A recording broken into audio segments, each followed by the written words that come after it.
Hi bro. ఆయన hi. So Koratala Shiva తీస్తున్న మన దేవర ఎలా ఉండబోతుంది ఎన్టీఆర్? సో నేను అంతకుముందు చూసాను, ఏవీలో కొన్ని పోస్టర్స్ రిలీజ్ చేశారు. సో నిజంగా ఈ రోజు నేను చూస్తుంటే చాలా హ్యాపీ అనిపించింది అన్న. లైక్ చాలా మన త్రిబుల తర్వాత ఒక ఆస్కార్ లెవెల్ క్యాండిడేట్ నిజంగా. సో చాలా మంది పాన్ ఇండియా స్టార్స్ ఉంటారు, లైక్ ప్రతి ఇండస్ట్రీ ఒక స్టార్ ఉంటాడు. సో మన రామ్ చరణ్ కానీ లైక్ ఎన్టీఆర్ కానీ వీళ్ళంతా యూనివర్సల్ స్టార్స్ అనమాట. సో యూనివర్సల్ స్టార్తో కొరటాల శివ నిజంగా ఒక టాస్క్ తీసుకుంటాను అనుకోవచ్చు. సో ఇది ఒక పెద్ద టాస్క్ అని చెప్పొచ్చు. నిజంగా చాలా బాగా అనిపించింది. గతంలో చేసిన అంటే రాజమౌళి తర్వాత చేసిన ప్రతి ఒక్కరు మాక్సిమం ఫెయిల్ అయ్యారు. సో ఈసారి అయినా సరే హిట్ కొట్టబోతున్నారా ఎన్టీఆర్ గారు అని చాలా మంది అభిప్రాయపడుతున్నారు. సో ఈ సినిమా గినంగా పోయే ఛాన్సెస్ ఉన్నాయంటున్నారు. సో మీ అభిప్రాయం ఏంటి? నిజంగా హిట్ కొడతారనుకుంటున్నారా?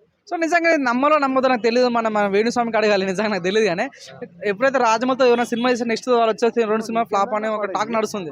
సో నిజంగా అది ఎన్టీఆర్కి వర్తించేది అనిపిస్తుంది. ఎందుకంటే వాడు ఎన్టీఆర్ అంటే ఫస్ట్ యాక్టర్ తను. సో మట్టిలో మాణిక్యం లాంటి వ్యక్తి. సో నిజంగా మన పుష్ప డైలాగ్స్ ఉంటాయి అన్న, మట్టి నేను నన్ను చెక్కితే ఇటుక అవుతాను, రాయి నేను నన్ను చెక్కితే దేవుడిని అవుతాను. సో నిజంగా కరెక్ట్ కొరటాల శివ మాత్రం వాడుకుంటే మాత్రం 100% తనకు ప్లస్ అయ్యే ఛాన్స్ ఉంది.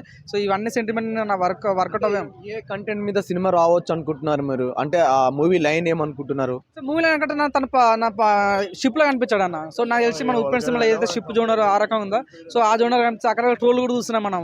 సో జూమ్ చేస్తుంటే ఆశీగడ కనిపించండి ఉప్పెన్ సినిమాలో ఆ రకం కనిపిస్తుంది. సో నిజంగా ఒక షిప్ ఓనర్ లో నడిపా లైక్ మన అవతార్ చూసాం కన్నా. సరే లైక్ అంతా చూడన్న నా సినిమా నాకు తెలియదు కానీ సో ఆ జోనర్ లాగా నాకు అనిపిస్తుంది. నాకు ఇప్పుడు జాన్వీ కపూర్ అంటే వాళ్ళ వాళ్ళ వాళ్ళ మదర్ ఏమో అంటే జాన్వీ కపూర్ చేస్తున్నారు కదా, తాతగారేమో వాళ్ళ అమ్మతో చేశారు.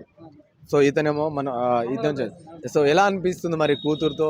అంటే వీళ్ళిద్దరు కాంబినేషన్ ఎలా ఉండబోతుంది అనుకుంటున్నాను? సో నిజంగా నాకు ఎవరో ముందు తెలీదు. నేను ఇన్స్టాగ్రామ్ ఒక పిక్స్ చూసాను. ఎంత బాగుందన్న, so beautiful, so elegant, just looking like ఏ వావ్, ఎంత బాగుందన్న. నిజంగా నేను చాలా చూస్తుంటే తను ఎవరో నార్మల్ లైక్ సెలబ్రిటీ అనుకున్నా కానీ తన గురించి ఎంక్వైరీ చేస్తుంటే తను వాళ్ళ ఫ్యామిలీ నుంచి వచ్చిందని చాలా హ్యాపీ అనిపించింది. సో నిజంగా మా తాత తర్వాత మన్మోడు నిజంగా ఒక జనరేషన్ని ఫుల్ఫిల్ చేసిన ఫీలింగ్ వచ్చింది. సో నిజంగా వాళ్ళిద్దరు కాంబినేషన్ మంచి ఒక రొమాంటిక్ సాంగ్ రావాలని మనస్ఫూర్తిగా కోరుకుంటున్నా, చెప్పకూడదు. సో నేను మనస్ఫూర్తిగా ఆశిస్తున్నాను రావాలని. ఓవరాల్ గా ఒక మాటలో దేవరా గురించి, సో నిజంగా యూనివర్సల్ నేలబోతున్నారన్న. సో యూనివర్సల్తో ఈ సినిమాతో 100% యూనివర్సల్ నేలబోతున్నా అనుకుంటున్నాను. థ్యాంక్స్.